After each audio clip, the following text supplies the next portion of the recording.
En las sombrías almenas de un castillo olvidado, una silueta oscura observa el mundo. No es un simple pájaro.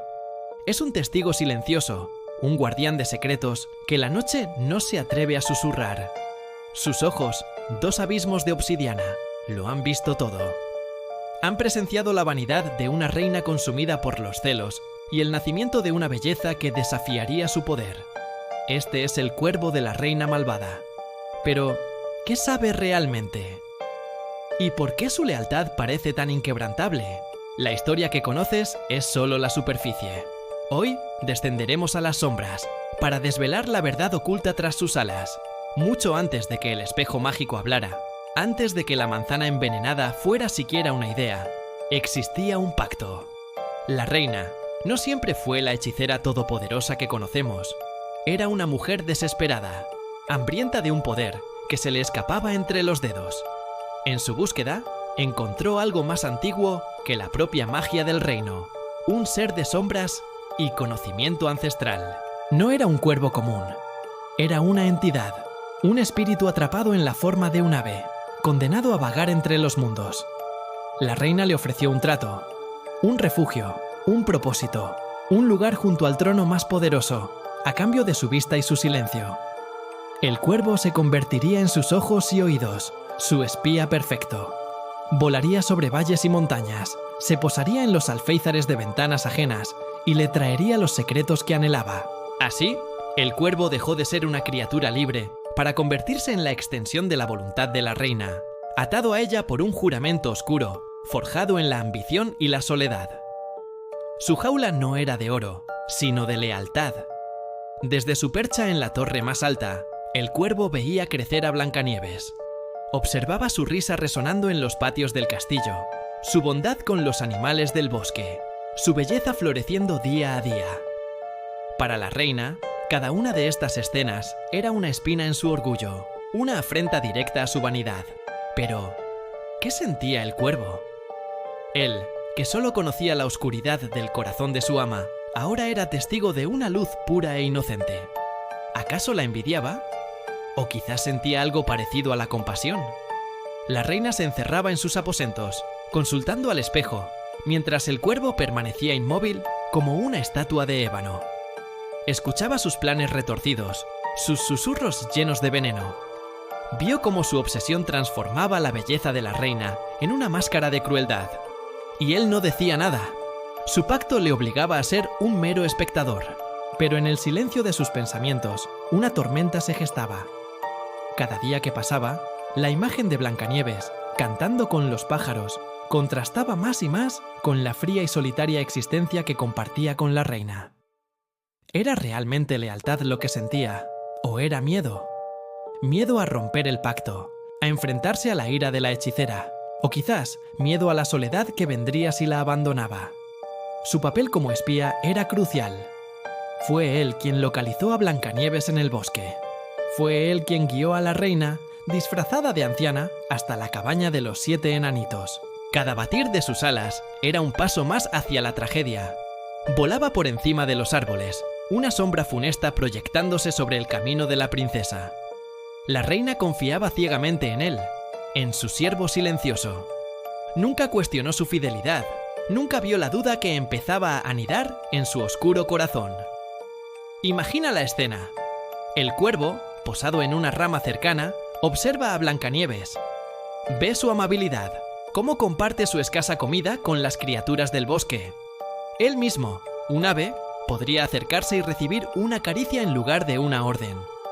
¿Qué pasaría si alertara a la princesa?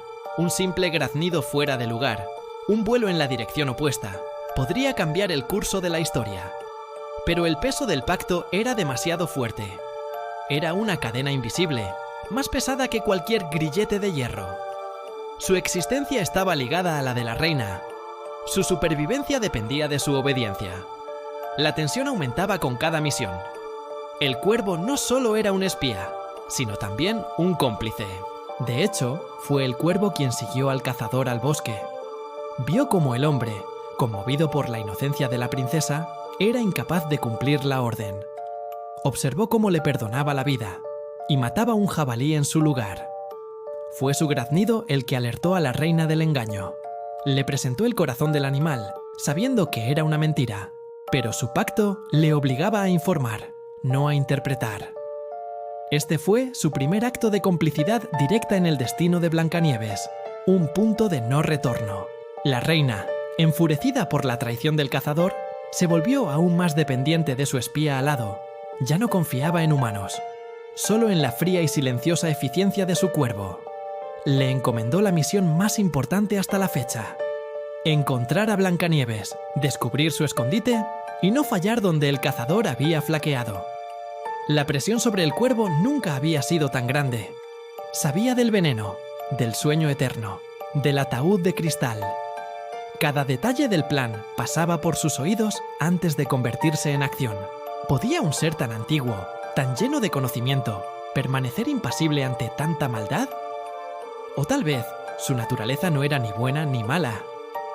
Tal vez, como las fuerzas primordiales del universo, simplemente existía, observando el eterno conflicto entre la luz y la oscuridad sin tomar partido. Quizás su lealtad no era hacia la reina como persona, sino hacia el poder que representaba. El poder oscuro, caótico y destructivo.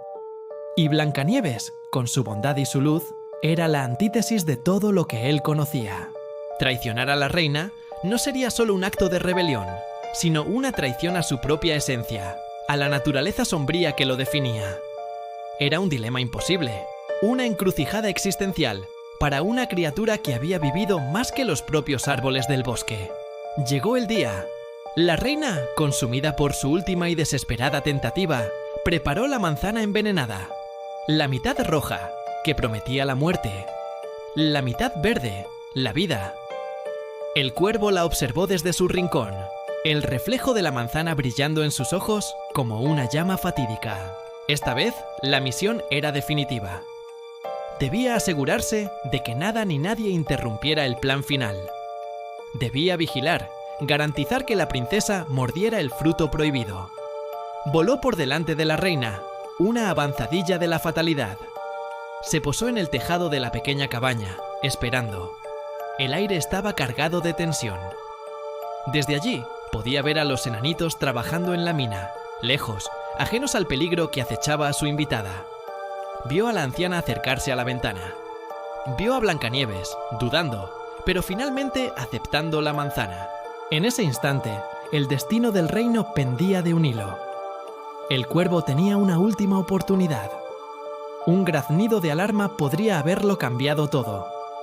Un aleteo furioso contra la ventana podría haber asustado a la princesa. Podría haber roto su silencio eterno. Pero se quedó inmóvil. El silencio fue su elección. Observó cómo Blancanieves levantaba la manzana, cómo sus labios se acercaban a la piel brillante y roja. Y entonces, el mordisco.